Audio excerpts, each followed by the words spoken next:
ગુજરાતમાં ચોમાસાએ ફરી જોર પકડ્યું છે। છેલ્લા 24 કલાકમાં રાજ્યના અનેક વિસ્તારોમાં ધોધમાર વરસાદ પડ્યો છે। જૂનાગઢમાં સૌથી વધુ 3.50 ઇંચ વરસાદ નોંધાયો। 106 તાલુકાઓમાં નોંધપાત્ર વરસાદ થયો છે। રાજ્યમાં ચોમાસાની ગતિ ફરી એકવાર ઝડપ પકડી છે।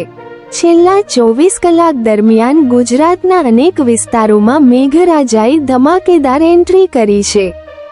રાજ્યના કુલ 106 તાલુકાઓમાં નોંધપાત્ર વરસાદ નોંધાયો છે, જેમાં સૌથી વધુ વરસાદ જૂનાગઢ જિલ્લામાં 3.50 ઇંચ જેટલો થયો છે।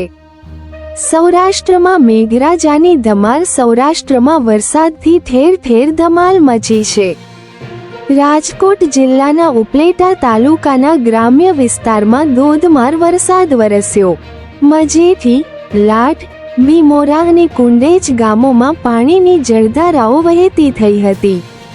મજેઠી અને લાઠ ગામ વચ્ચેનો કોઝવે પાણીમાં ડૂબી ગયો હતો, જેના કારણે સ્થાનિક પરિવહન પર અસર પડી હતી। ખેડૂતોમાં ખુશીનો માહોલ। આ વરસાદ ખેડૂતો માટે આશીર્વાદરૂપ સાબિત થયો છે।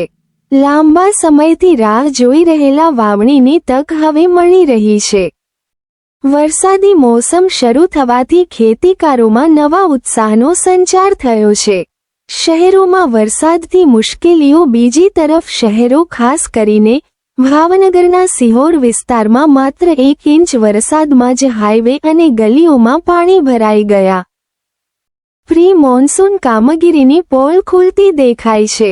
વાહન ચાલકો અને રહીશોને ભારે હાલાકીનો સામનો કરવો પડ્યો છે।